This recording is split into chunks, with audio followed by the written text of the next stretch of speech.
നമസ്കാരം.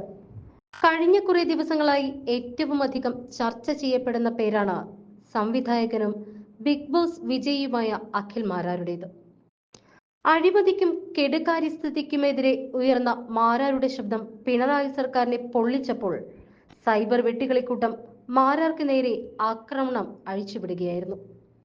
സൈബർ ഇടങ്ങളിൽ മാരാർക്കെതിരെ തെറി വിളിക്കാനും സൈബർ ബുള്ളിയിങ് നടത്താനും അന്തംകമ്മികൾ സോഷ്യൽ മീഡിയ പ്ലാറ്റ്ഫോമുകളിൽ തപസിരുന്നു. എന്നാൽ മാരാർ ഉന്നയിക്കുന്ന ഓരോ ചോദ്യങ്ങൾക്ക് മുന്നിലും അന്തങ്ങളുടെ ക്യാപ്സ്യൂൾ വിലപ്പോവാതെ വന്നു.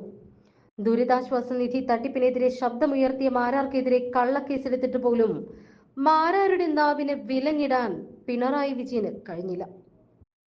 ഓരോ ദിവസവും കൂടുതൽ കൂടുതൽ തെളിവുകളും രേഖകളുമായി മാരാർ കളം നിറഞ്ഞു തന്നെ നിന്നു. ചുരുക്കത്തിൽ മാരാരുടെ തട്ട് എങ്ങനെ നോക്കിയിട്ടും താണു തന്നെയിരുന്നു. അഖിൽ മാരാർ എന്ന വ്യക്തി തന്റെ ജീവിതം കെട്ടിപ്പടുത്ത പിന്നിട്ട വഴികളെ കുറിച്ചെല്ലാം കൂടുതൽ അറിയുമ്പോൾ നമുക്ക് ബോധ്യമാവും മാരാരുടെ തട്ടിന്റെ ഖനം കുറയ്ക്കാൻ ഇരട്ടച്ചങ്കൻ ഒരിക്കൽ കൂടി ജനിക്കേണ്ടി വരുമെന്ന സത്യം. അഖിൽ മാരാർ പങ്കിട്ട പഴയ ഒരു FB പോസ്റ്റാണ് ഇപ്പോഴിവിടെ ചർച്ചയാവുന്നത്. താൻ തന്റെ ജീവിതം വെട്ടിപ്പിടിച്ച വഴികളിലൂടെ അക്ഷരങ്ങൾ കൊണ്ടൊരു ചെറിയ യാത്ര ആ പോസ്റ്റിൽ നമുക്ക് കാണാൻ കഴിയും. അദ്ദേഹത്തിന്റെ പോസ്റ്റിന്റെ പൂർണ്ണരൂപം ഇങ്ങനെയാണ്: മാർഗമല്ല, ലക്ഷ്യമാണ് പ്രധാനം. 50,000 രൂപ ശമ്പളമുള്ള ജോലി കളഞ്ഞു. ബൈക്കുമെടുത്ത് ചെന്നൈയിൽ പോയി. ചാൻസ് തേടി.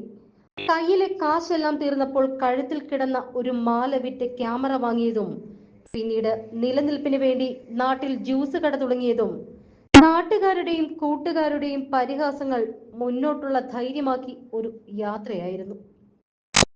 റോഡിൽ നിന്നുള്ള മാങ്ങ കച്ചവടം മുതൽ ലക്ഷങ്ങൾ കൊണ്ടു കളഞ്ഞ ഷെയർ മാർക്കറ്റ് വരെ, ജ്യൂസ് കട മുതൽ മാൾ വരെ, മൊബൈൽ ഫോൺ കച്ചവടം മുതൽ റിയൽ എസ്റ്റേറ്റ് വരെ, 8ാം ക്ലാസ് തൊട്ട് +2 വരെയുള്ള കുട്ടികളുടെ കണക്ക് അധ്യാപകൻ, 2 ദേശീയ പാർട്ടികളിലായി രാഷ്ട്രീയ പഠനം. സത്യത്തിൽ അറിയാത്ത മേഖലകൾ ഇല്ല. എല്ലായിടത്തും പരാജയമായിരുന്നു. പരാജയങ്ങൾ മാത്രമായിരുന്നു മുന്നോട്ട് നയിച്ചത്. ഞാൻ എൻ്റെ ഭാര്യയോട് പറയും, മക്കളെ തോൽക്കാൻ പഠിപ്പിച്ചാൽ മതി, ജീവിതത്തിൽ അവർ വിജയിക്കും. അവനവനിൽ വിശ്വസിക്കുക, സ്വയം തിരിച്ചറിയുക, മുന്നോട്ട് സഞ്ചരിക്കുക. ഞാൻ എന്തോ വലിയ സംഭവമായി എന്ന ചിന്തയിൽ പറഞ്ഞതല്ല. എന്റെ പേര് പ്രാദേശിക വാർത്തയിൽ നിന്നും വെട്ടിക്കളഞ്ഞ എന്റെ നാട്ടിലെ പ്രാദേശിക ലേഖകന് എന്റെ പ്രസ്താവന എഡിറ്റോറിയൽ പേജിൽ പബ്ലിഷ് ചെയ്യിക്കാൻ എനിക്ക് കഴിഞ്ഞതും ഞാൻ പബ്ലിസിറ്റിക്ക് വേണ്ടി രാഷ്ട്രീയ പ്രവർത്തനം നടത്തുന്നു എന്ന് പരിഹസിച്ചവർക്ക് മുന്നിൽ ഏഷ്യാനെറ്റ് ഉൾപ്പെടെ എല്ലാ മാധ്യമങ്ങളുടെയും പ്രൈം ടൈം ചർച്ചകളിൽ ഭാഗമാകാൻ കഴിഞ്ഞതും നീ ഒരു ഷോർട്ട് ഫിലിം പോലും എടുക്കില്ല എന്ന് പരിഹസിച്ചവർക്ക് മുന്നിൽ സിനിമയെടുത്ത് കാണിക്കാൻ കഴിഞ്ഞതിലും കുടുംബം നോക്കാൻ കഴിയില്ല എന്ന് പരിഹസിച്ചവർക്ക് മുന്നിൽ കുടുംബവുമായി കൊച്ചിയിൽ താമസിച്ചു കാണിക്കാൻ കഴിഞ്ഞതുമൊക്കെ ജീവിതത്തിലെ കൊച്ചു കൊച്ചു സന്തോഷങ്ങൾ എന്ന് മാരാർ കുറിക്കുന്നു.